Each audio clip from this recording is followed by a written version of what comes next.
Hello students, ਮੈਂ ਮੋਨਿਕਾ ਵਰਮਾ ਇੱਕ ਵਾਰੀ ਫਿਰ ਤੁਹਾਡੇ ਨਾਲ ਯੂਕੇ ਦੇ ਨਿਊ ਅਪਡੇਟਸ ਦੇ ਨਾਲ। ਲਾਸਟ ਵੀਡੀਓ 'ਚ ਅਸੀਂ ਡਿਸਕਸ ਕੀਤਾ ਸੀ ਕਿ ਕਿਹੜੇ ਡਾਕੂਮੈਂਟਸ ਨੂੰ ਫੋਲੋ ਕਰਕੇ ਐਂਡ ਕਿਹੜੇ ਸਟੈਪਸ ਨੂੰ ਫੋਲੋ ਕਰਕੇ ਤੁਸੀਂ ਆਪਣੇ ਯੂਕੇ ਦਾ ਸਟੱਡੀ ਵੀਜ਼ਾ ਪ੍ਰੋਸੈਸ ਕਰਦੇ ਹੋ ਐਂਡ ਐਪਲੀਕੇਸ਼ਨ ਤੋਂ ਲੈ ਕੇ ਫਾਈਲ ਲੌਜਮੈਂਟ ਤੱਕ ਕਿਹੜੇ ਸਟੈਪਸ ਨੂੰ ਫੋਲੋ ਕਰਨਾ ਹੁੰਦਾ।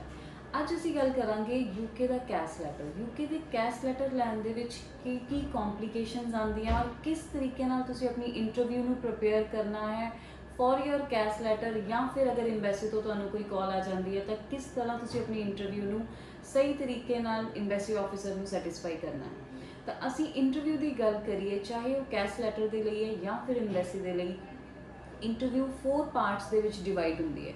वो किहड़े 4 पार्ट्स है? सब तो पहला गल आती है पर्सनल तुहाडी इन्फॉर्मेशन की। पर्सनल इन्फॉर्मेशन तुहानू पता होना चाहिए कि तुहाडे पर्सनल डिटेल जा रही है। सैकेंड आंदा है पर्सनल डिटेल तो इलावा सैकेंड आंदी थोड़ी एजुकेशन डिटेल। एजुकेशन डिटेल तो थर्ड स्टैप पे अगर असीं आने तो तुहाडा career abroad and study abroad का plan. Fourth is your financial background. तो ये 4 स्टैप्स है जिन्होंने तुसीं फॉलो करना है। किस तरीके नाल फॉलो करना है अज असीं तुहाडे नाल ओही डिस्कस करते हैं।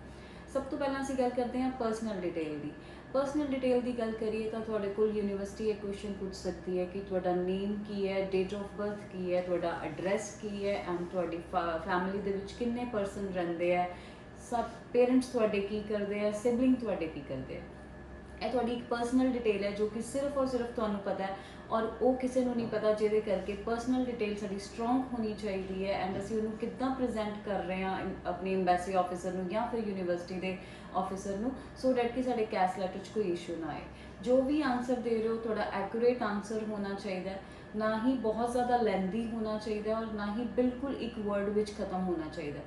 सो जदों भी तुहाडे कोल कोई क्वेश्चन पूछा जा रहा है उस क्वेश्चन नूं आंसर उस तरीके नाल ही देना है।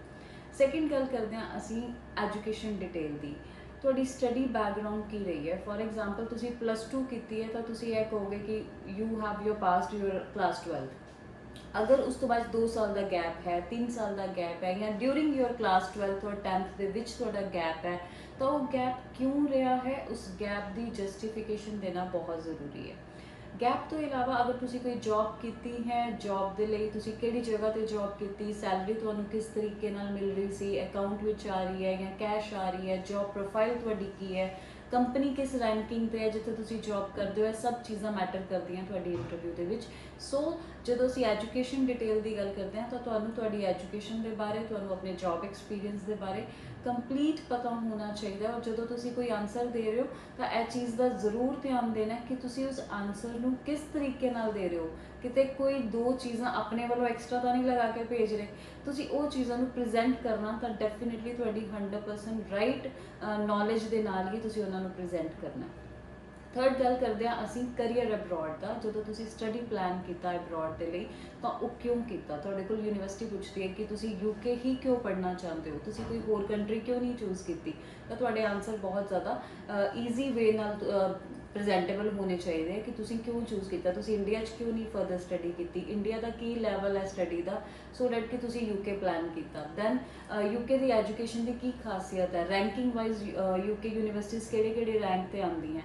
सो तुसी उन्हां यूनीवर्सिटीज़ नूं जदों प्रेजेंट करोगे उन्हां ऑफिसर के सामने तो डेफिनेटली एक ऑफिसर नूं लगदा है कि तुसी नॉलेज अच्छी तरह लई है तां ही तुसी यूके के लिए प्लान कर रहे हो। लाइक जिस भी यूनीवर्सिटी जाना चाहते हो उस यूनीवर्सिटी की वैबसाइट की है, उस यूनीवर्सिटी का एड्रैस की है, और जिथे तुसी रहना है उस अकोमोडेशन तो यूनीवर्सिटी की लोकेशन कितना डिस्टेंस है, सो डैट कि तुसी ईजीली मैनेज कर सको, किहड़े प्रोग्राम्स तुसी लेना चाहते हो और उन्हां प्रोग्राम का की स्कोप है अगे यूके दे विच या फिर तुहाडे खुद के country they which, so that कि जदों तुसी वापस आओ तुहानूं एक अच्छे लैवल की जॉब मिले या तुसी अपना बिजनेस प्लान करना चाहते हो तो किहड़ियां ग्राउंड्स पे तुसी वो प्रोग्राम करके आओगे जिहदा बैनीफिट तुहानूं तुहाडे होम कंट्री दे विच मिलेगा।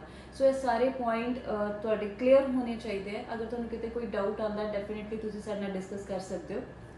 फोर्थ पार्ट आंदा है साडा फाइनैंशियल डिटेल का। फाइनैंशियल डिटेल का यह पार्ट बहुत इंपॉर्टेंट है बिकॉज जदों असी अपनी स्टडी अब्रॉड के लिए प्लान कर रहे हैं तो सब तो ज़्यादा जो मेन पार्ट है वो फंड्स का ही आता है, बिकॉज एक पैसा ही है जिहदे करके असी उधर जा रहे हैं और इधरों भी असी किद्दां मैनेज करांगे अपनी स्टडी नूं, यह चीज़ां बहुत मैटर करदियां हैं।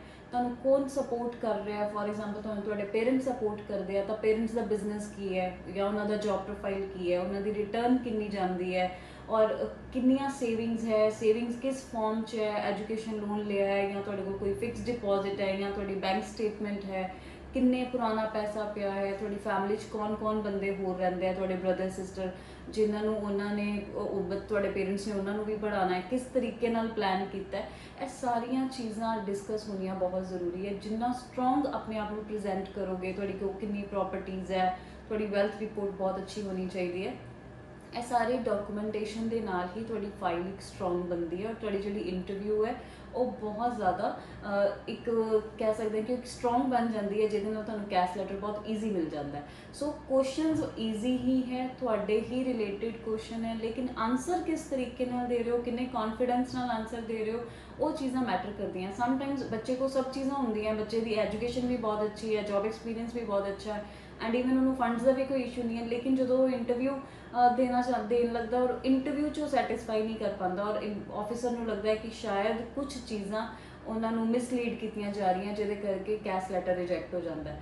ਸੋ ਆਪਣੇ ਪੁਆਇੰਟਸ ਤੁਹਾਡੇ ਬਿਲਕੁਲ ਕਲੀਅਰ ਹੋਣੇ ਚਾਹੀਦੇ ਹੈ, ਕੌਨਫੀਡੈਂਸ ਲੈਵਲ ਤੁਹਾਡਾ ਡੈਫੀਨੇਟਲੀ ਹਾਈ ਹੋਣਾ ਚਾਹੀਦਾ ਹੈ। ਜੋ ਵੀ ਤੁਸੀਂ ਬੋਲ ਰਹੇ ਹੋ ਤੁਹਾਨੂੰ ਪਤਾ ਹੋਣਾ ਚਾਹੀਦਾ ਹੈ ਕਿ ਤੁਸੀਂ ਕਿਸ ਤਰੀਕੇ ਨਾਲ ਆਪਣੇ ਆਪ ਨੂੰ ਪ੍ਰੈਜ਼ੈਂਟ ਕਰ ਰਹੇ ਹੋ, ਕਿਉਂਕਿ ਤੁਹਾਡੀ ਪ੍ਰੈਜੈਂਟੇਸ਼ਨ ਹੀ ਤੁਹਾਡੇ ਫਿਊਚਰ ਨੂੰ ਡਿਸਾਈਡ ਕਰਦੀ ਹੈ। ਸੋ ਤੁਹਾਨੂੰ ਇੰਟਰਵਿਊ ਦੇ ਲਈ ਕੋਈ ਵੀ ਡਾਊਟ ਹੈ, ਸਕਾਈਪ ਇੰਟਰਵਿਊ ਕਿਸ ਤਰੀਕੇ ਨਾਲ ਹੋਏਗੀ ਐਂਡ ਟੈਲੀਫੋਨਿਕ ਇੰਟਰਵਿਊ ਕਿਸ ਤਰੀਕੇ ਨਾਲ ਹੋਏਗੀ, ਇਹ ਸਾਰੇ ਡਾਊਟਸ ਕਲੀਅਰ ਕਰਨ ਲਈ ਤੁਸੀਂ ਸਾਨੂੰ ਕਾਲ ਕਰ ਸਕਦੇ ਹੋ ਸਾਡੇ ਕੰਟੈਕਟ ਨੰਬਰ ਤੇ 9888370040। ਅਗਰ ਤੁਹਾਨੂੰ ਕੋਈ ਇਸ਼ੂ ਹੈ, ਪਰਸਨਲ ਵਿਜ਼ਿਟ ਕਰਨਾ ਚਾਹੁੰਦੇ ਹੋ ਤਾਂ ਡੈਫੀਨੇਟਲੀ ਤੁਸੀਂ ਸਾਡੇ ਜਲੰਧਰ ਆਫਿਸ ਵਿਜ਼ਿਟ ਕਰ ਸਕਦੇ ਹੋ। Thank you so much.